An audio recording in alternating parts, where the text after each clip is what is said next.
தை கிருத்திகை 2025 எப்போது எப்படி விரதங்கள் அனுஷ்டித்தால் ஸ்ரீ முருகப்பெருமானுடைய அருள் கிடைக்கும்?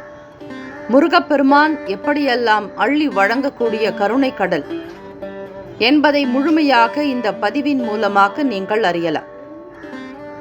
முருகப்பெருமானுக்கு உரிய விரதங்களில் திதியில் அதிலும் சஷ்டி திதி, நட்சத்திரங்கள் என்று வரும்பொழுது கார்த்திகை நட்சத்திரம், இப்படி இருக்கக்கூடிய விரதங்கள் மிக மிக முக்கியமானதாகவே போற்றப்பட்டு வருகிறது. தமிழ் கடவுளாம் முருகப்பெருமானுடைய அருளை பெற விரும்புபவர்கள் முருகப்பெருமானுடைய அருளால் அனைத்து விதமான பிரச்சனைகள் துன்பங்களில் இருந்தும் விடுபட நினைப்பவர்கள் இந்த 2 விரதங்களை அனுஷ்டிப்பது விசேஷம். அதிலும் தை மாதம் என்பது உத்தராயணம். ஆடி கிருத்திகையை போல் தை கிருத்திகையும் மிகவும் விசேஷகரமானது. மங்கள மாதமான தை மாதத்தில் வரக்கூடிய கிருத்திகையில் முருகப்பெருமானுக்கு விரதம் இருந்து வழிபட்டால் செவ்வாய் தோஷத்தால் வாழ்க்கையில் தடைப்பட்டிருக்கும் அனைத்து விதமான மங்கள காரியங்களும் நடைபெறும் என்பது நம்பிக்கை. தை மாதத்தில் வரும் ஒவ்வொரு திதி நட்சத்திரமும் சிறப்புக்குரியது. அப்படி தை மாதத்திற்குரிய மிக முக்கியமான விரத நாள் தை கிருத்திகையாகும். கார்த்திகை என்றாலே அது முருகப்பெருமானுக்குரிய விரத வழிபாட்டு நாள். வேலை, திருமணம், குழந்தை வரம் ஆகியவை கிடைக்க வேண்டும் என்பவர்கள் தை கிருத்திகை அன்று ஸ்ரீ முருகப்பெருமானுக்கு விரதம் இருந்து வழிபடுவது நல்லது. தை கிருத்திகையில் முருகனுக்கு விரதம் இருந்தால் வீட்டில் சுபிக்ஷங்கள் பெருகும். முருகப்பெருமானுடைய அருளால் வாழ்க்கையே சிறப்பாக அமையும். இந்த ஆண்டு தை கிருத்திகை பிப்ரவரி 6ஆம் தேதி வியாழக்கிழமை அன்று வருகிறது. பிப்ரவரி 5ஆம் தேதி அன்று இரவு 11:19 மணிக்கு துவங்கி பிப்ரவரி 6ஆம் தேதி இரவு 9:53 வரை கார்த்திகை நட்சத்திரம் இருக்கிறது. அன்று நாள் முழுவதும் கார்த்திகை நட்சத்திரம் இருப்பதால் ஸ்ரீ முருகப்பெருமானுக்கு விரதம் இருந்து அவரிடம் நம்முடைய மனதில் இருக்கும் குறைகளை சொல்லி முறையிட்டு மனமுருகி வழிபட்டால் எப்படிப்பட்ட துன்பமும் நீங்கிவிடும். முருகப்பெருமானுடைய அருள் நிச்சயம் கிடைக்கும். அதிலும் இந்த ஆண்டு மிக விசேஷமாக வாழ்வில் மங்கள காரியங்கள் நடக்க காரணமான கிரகமான குரு பகவானுக்குரிய வியாழக்கிழமையில் தை கிருத்திகை வருகிறது. அதனால் இந்த நாளை தவற விடாமல் இருப்பது மிகவுமே சிறப்பு. தை கிருத்திகை அன்று காலையில் குளித்துவிட்டு அருகில் உள்ள முருகன் கோவிலுக்கு சென்று முருகப்பெருமானுடைய சன்னதியில் நல்லெண்ணெயில் மட்டுமே தீபம் ஏற்ற வேண்டும். பிறகு 9 முறை சுற்றி வந்து மனதார பிரார்த்தனை செய்வது அவசியம்.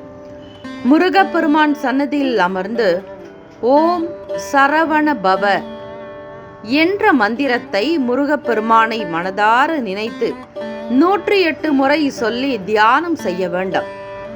இப்படி செய்வதால் முருகனின் திருவருள் கிடைக்கும். விரைவில் மங்கள காரியங்களில் இருக்கும் தடைகள் விலகி கெட்டிமேளம் கேட்பதற்கான வாய்ப்புகள் உருவாகும். அன்று நாள் முழுவதும் கார்த்திகை நட்சத்திரம் இருப்பதால் எப்போது வேண்டுமானாலும் விளக்கேற்றலாம். காலையில் ஏற்றினால் பல மடங்கு பலனும், மாலையில் ஏற்றினால் 2 மடங்கு பலனும் கிடைக்கும்.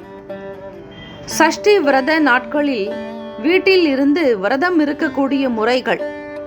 கோவிலுக்கு செல்ல முடியாதவர்கள் வீட்டிலேயே அதிகாலையில் எழுந்து குளித்துவிட்டு முருகப்பெருமானுக்கு செவ்வரளி மாலை சூட்டி வீட்டில் நல்லெண்ணெய் தீபம் ஏற்ற வேண்டும்.